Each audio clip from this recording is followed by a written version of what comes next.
আলহামদুলিল্লাহ আলহামদুলিল্লাহি ওয়া কাফা ওয়া সালামুন আলা ইবাদিহিল্লাযীনা ইসতাফা আম্মা বাদ। দ্বীনি ভাইরা আমার, হযরত আব্দুর রহমান বিন আউফ রাদিয়াল্লাহু তাআলা আনহু তিনি একজন জালিলুল কাদর সাহাবী ছিলেন এবং তিনি আশারে মুবাশশারা বিল জান্নাহ বা জান্নাতের সুসংবাদ প্রাপ্ত 10 জন সাহাবীর তিনি ছিলেন একজন। হযরত আব্দুর রহমান বিন আউফ তিনি ইসলাম গ্রহণকারীদের ভিতরে প্রথম সারির ভিতরে তিনি ছিলেন, অর্থাৎ 8 জন যে প্রথম যে ইসলাম গ্রহণ করেছিলেন তার ভিতরে তিনি ছিলেন একজন। নবী করিম সাল্লাল্লাহু আলাইহি ওয়াসাল্লাম তখনও দারুল আরকামে প্রবেশ করতেন না, তার আগেই তিনি ইসলাম গ্রহণ করেছিলেন। হযরত আব্দুর রহমান বিন আউফ রাদিয়াল্লাহু তাআলা আনহু তিনি হযরত উমর ইবনে খাত্তাব রাদিয়াল্লাহু তাআলা আনহু যেই 6 জন ব্যক্তিকে বিশেষভাবে তার শোরা মজলিসের অন্তর্ভুক্ত করেছিলেন যাতে করে হযরত উমর রাদিয়াল্লাহু তাআলা আনহুর মৃত্যুর পরে খলিফা নির্বাচন করা যায় বা নির্বাচন করার জন্য, তো তাদের ভিতরে তিনি ছিলেন একজন। যে 6 জনকে নির্বাচিত করেছিলেন তাদের ভিতরে একজন ছিলেন তিনি। হযরত আব্দুর রহমান বিন আউফ রাদিয়াল্লাহু তাআলা আনহু তার জাহেলিয়াতে সময় তার নাম ছিল আব্দ আমরু অথবা আব্দুল কাবা। ইসলাম গ্রহণ করার পরে নবী করিম সাল্লাল্লাহু আলাইহি সাল্লাম তার নাম পরিবর্তন করে নাম দিলেন আব্দুর রহমান। আব্দুর রহমান বিন আউফ রাদিয়াল্লাহু তাআলা আনহু আমুল ফিল অর্থাৎ হস্তি বাহিনী যে বছর কাবা ধ্বংস করতে আসে তার 10 বছর পরে তিনি জন্মগ্রহণ করেন। তার ইসলাম কবুল হয়েছিল হযরত আবু বকর সিদ্দিক রাদিয়াল্লাহু তাআলা আনহুর হাত দ্বারা। হযরত আবু বকর সিদ্দিক রাদিয়াল্লাহু তাআলা আনহু হযরত আব্দুর রহমান বিন আউফ রাদিয়াল্লাহু তাআলা আনহু তিনি হাবশা এবং মদিনা দুই দিকেই হিজরত করেছিলেন এবং তিনি সমস্ত মদিনাতে যাওয়ার পরে নবী করিম সাল্লাল্লাহু আলাইহি সাল্লামের সাথে আল্লাহ রসুল সাল্লাল্লাহু আলাইহি সাল্লামের যুগে যতগুলো গাজাওয়াত যতগুলো যুদ্ধ হয়েছে প্রত্যেকটি যুদ্ধে তিনি অংশগ্রহণ করেছিলেন।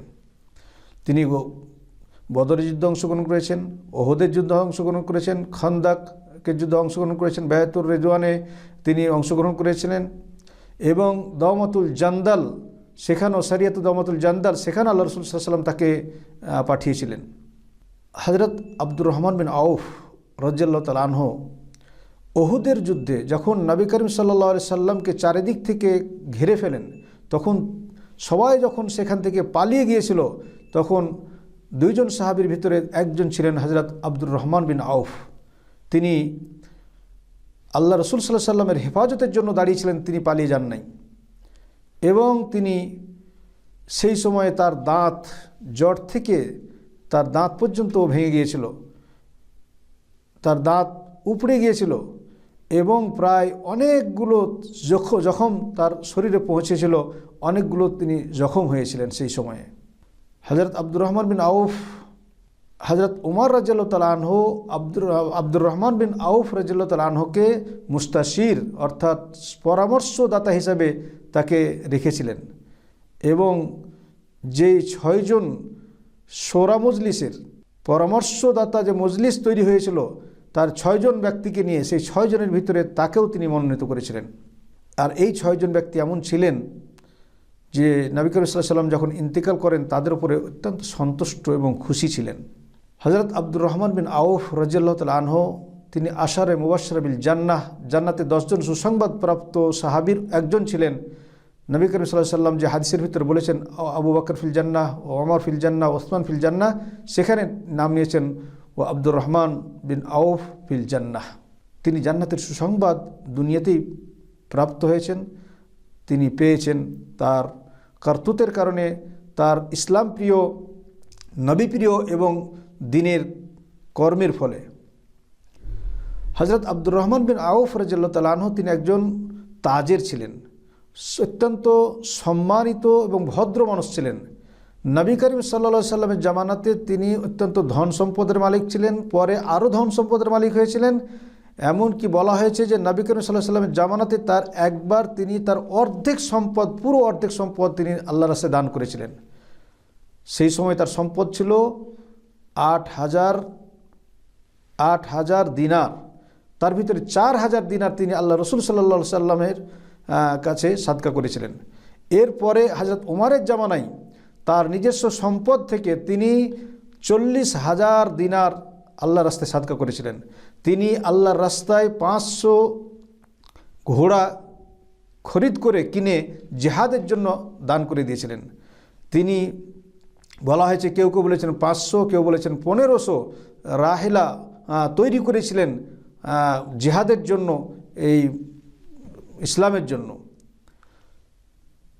যখন তিনি তার মৃত্যুর ঘনিয়ে আসে, তিনি ওসিয়ত করেছিলেন, তিনি ওসিয়ত করে গিয়েছিলেন যে আমার যে সম্পদ, আমার যে মাল রয়েছে, এই মাল থেকে বদরের যুদ্ধে যে সমস্ত সাহাবা ইকরামগণ অংশগ্রহণ করেছেন প্রত্যেকটি সাহাবা ইকরামকে যেন 400 দিনার করে দেওয়া হয়। এই 400 দিনারের ভিতরে হযরত উসমান রাদিয়াল্লাহু তাআলা আনহু তিনিও পেয়েছিলেন, কারণ তিনিও বদর যুদ্ধে শরীক হয়েছিলেন।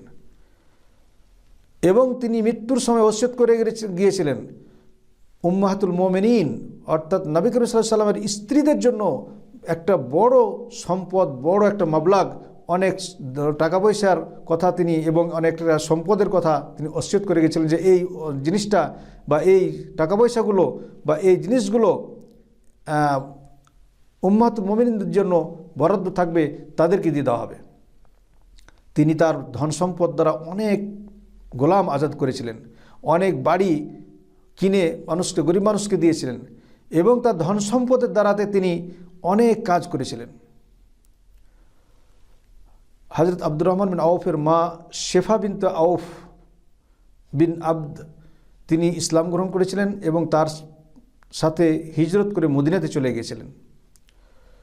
হযরত ইবনে আউফ অর্থাৎ আব্দুর রহমান বিন আউফ রাদিয়াল্লাহু তাআলা আনহু তার সন্ততি অনেক ছিল, বিশেষ করে বলা হয়েছে তার 20 জন সন্তান ছিল, ছেলে সন্তান, এবং প্রায় 8 জন মেয়ে সন্তান ছিল। হযরত আব্দুর রহমান বিন আউফ যখন মদিনাতে এসে পৌঁছান তখন রাসূলুল্লাহ সাল্লাল্লাহু আলাইহি সাল্লাম সাদ বিন রবি তিনি একজন বড় লোক মানুষ ছিলেন, ধনী মানুষ ছিলেন। এই সাদ বিন রবির সাথে তার ভাইচারগি, তার ভাই একটা সম্পর্ক বানিয়ে দিয়েছিলেন। তো তিনি তখন গরিব ছিলেন। তো সাদ বিন রবি বলেছিলেন যে আমি আনসারদের ভিতরে ধনী মানুষ, আমার কাছে অনেক ধন সম্পদ আছে, অতএব আপনি যদি চান বা আমি আমার যে অর্ধেক সম্পদ আপনাকে দিয়ে দিই, এবং আমার যে স্ত্রী আছে, কয়েকটি স্ত্রী আছে, তার ভিতরে একটা স্ত্রী আমি দেখুন যেই স্ত্রীটা আমার তো আপনার পছন্দ হয়, আপনি সেই স্ত্রীটাকে আমি আপনার জন্য দিয়ে দিই, আপনি যে তাকে বিবাহ করেন, অর্থাৎ আমি তালাক দিয়ে দিই, আপনি বিবাহ করে নেন। তো হযরত আব্দুর রহমান বিন আউফ বলেছিলেন লা হাজাত লি ফি যালিক, না এর কোনো প্রয়োজন নেই, আমি তোমার মালধন চাই না, তোমার স্ত্রী চাই না, বরং হাল মিন সুকিন ফি তিজারা, এখানে কোনো মার্কেট আছে যেখানে আমি ব্যবসা বাণিজ্য করতে পারি? তো তিনি বললেন সুক ও কাইনুকা বলে একটি বাজার আছে, এখানে গিয়ে ব্যবসা বাণিজ্য করতে পারেন। তো তার পরের দিন তিনি আব্দুর রহমান বিন আউফ তিনি কি করলেন, তিনি কিছু পনির এবং কিছু ঘি এই সমস্ত জিনিস নিয়ে ব্যবসা বাণিজ্য করতে গেলেন।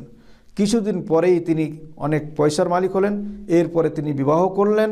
আল্লাহ রাসূল সাল্লাল্লাহু আলাইহি সাল্লাম দেখলেন তার শরীরে হলুদের দাগ দেখে বললেন যে কী ব্যাপার, তুমি বিবাহ করেছো? বলেন নাম ইয়া রাসূলুল্লাহ, আমি বিবাহ করেছি। বলে কি দিয়েছো তুমি তোমার স্ত্রীকে? বলে আনসারি এক মেয়েকে আমি বিয়ে করেছি। তো বললেন যে আমি আমার স্ত্রীকে মোহর স্বরূপ একটা সোনার এক আঠি, মানে খেজুরের আঠি বরাবর একটা সোনা আমি দান করেছি। আল্লাহ রাসূল সাল্লাল্লাহু আলাইহি ওয়াসাল্লাম বলেন আউলিম ওয়ালাউ বিশাতিন, বলে আব্দুর রহমান তুমি একটা ছাগল হলেও ওলিমা দাও। হযরত আব্দুর রহমান বিন আউফ আল্লাহ রাসূল সাল্লাল্লাহু আলাইহি ওয়াসাল্লামের সাথে প্রত্যেকটি জিহাদে তিনি অংশগ্রহণ করেছিলেন। এমনকি ওহুদের যুদ্ধে তিনি এমন বীর বিক্রমের সাথে লড়াই করেছিলেন। শেষে যখন মুসলমানদের পরাজয় হয় আর মানুষরা যখন অন্যান্য সাহাবীরা বা সৈন্যরা পালিয়ে যায়, তখন আব্দুর রহমান বিন আউফ তিনি পালান নাই, নবী করিম সাল্লাল্লাহু আলাইহি সাল্লামের সাথে বসেছিলেন। এমনকি তার দাঁত পর্যন্ত ভেঙে গিয়েছিল এবং তার ইশরিন অর্থাৎ 20টি তাকে জখম, তার শরীরের বিভিন্ন অংশে 20টি জখম তাকে হয়েছিল, 20টি তাকে তীর বা অন্যান্য অস্ত্র দ্বারা তার উপর জখম হয়েছিল। আল্লাহ রাসূল সাল্লাল্লাহু আলাইহি সাল্লাম হযরত আব্দুর রহমান বিন আউফ রাদিয়াল্লাহু তাআলা আনহুকে অত্যন্ত ভালোবাসতেন। তো নবী করিম সাল্লাল্লাহু আলাইহি সাল্লাম তাকে জান্নাতের সুসংবাদ দিয়েছিলেন, যেটা তিরমিজির হাদিসে পাওয়া যায়। তিনি একজন জান্নাতের সুসংবাদপ্রাপ্ত সাহাবীদের ভিতরে ছিলেন। হযরত আব্দুর রহমান বিন আউফ তিনি এত সাক্ষী ছিলেন যে তিনি নিজের ধন সম্পদকে শুধু আল্লাহর রাস্তায় দান করতে থাকতেন। বলছেন যে আব্দুর রহমান বিন আউফ আবি সালামা আবি সালামা থেকে রওয়ায়াত আছে যে আব্দুর রহমান বিন আউফ রাদিয়াল্লাহু তাআলা আনহু তিনি একটি হাদিকা, একটি বাগান উম্মাহাতুল মুমিনিনদের জন্য দান করে দিয়েছিলেন। যে বাগানটির দাম ছিল আরবা মিয়াত আলফ, অর্থাৎ 4 লাখ দিনার তার দাম ছিল। হযরত আব্দুর রহমান বিন আউফ তিনি একজন মুসলমানদের একজন বড় ধরনের ধনী মানুষ ছিলেন এবং এই ধনী হয়ে তিনি আল্লাহকে ভুলে যান নাই, বলেন আল্লাহ রাব্বুল আলামিন এই নিয়ামতের অত্যন্ত বেশি বেশি তিনি শুকরিয়া আদায় করতেন। কিভাবে? তিনি আল্লাহর রাস্তায় শুধু দান করতেন, আল্লাহর রাস্তায় শুধু দান করতেন। শুরু যুগে তিনি গরিব ছিলেন, কিন্তু পরে বিজনেসের কারণে অনেক বড় বড় বিজনেস করে তিনি অনেক মালধনের মালিক হয়েছিলেন। এমনকি উরওয়া বিন জুবাইর রাদিয়াল্লাহু তাআলা বলছেন যে আউসাবে 50 আলফা দিনার ফি সাবিলিল্লাহ, আল্লাহর রাস্তায় তিনি 50,000 দিনার আল্লাহর রাস্তায় তিনি ওসিয়ত করেছিলেন, মানে দান করার জন্য। তিনি মৃত্যুর সময় ওসিয়ত করে গেছিলেন যে বদরের যুদ্ধে যত মানুষ শরীক হয়েছে প্রত্যেককে 400 দিরহাম করে দেওয়া হবে। হযরত উসমান রাদিয়াল্লাহু তাআলা সেই দিরহাম পর্যন্ত তিনি পেয়েছিলেন। হযরত আব্দুর রহমান বিন আউফ রাদিয়াল্লাহু তাআলা আনহু তিনি মৃত্যুবরণ করলেন 32 হিজরিতে ইন্তেকাল করেন এবং হযরত উসমান বিন আফফান রাদিয়াল্লাহু তাআলা আনহু তার জানাজা পড়ান এবং তার জানাজা সাদ বিন আবি ওয়াক্কাস রাদিয়াল্লাহু তাআলা আনহু বহন করে নিয়ে যান এবং বাকি আল গারকাদে তাকে দফন করা হয়। তার বয়স হয়েছিল 75 বছর। আল্লাহ রাব্বুল আলামিন তার উপর সন্তুষ্ট হন, আল্লাহ রাব্বুল আলামিন তার উপর সন্তুষ্ট হন, তাকে জান্নাতবাসী করুন, আমিন। ওয়া সাল্লাল্লাহু আলা নবিয়িনা মুহাম্মদ। আসসালামু আলাইকুম ওয়া রাহমাতুল্লাহি ওয়া বারাকাতুহু।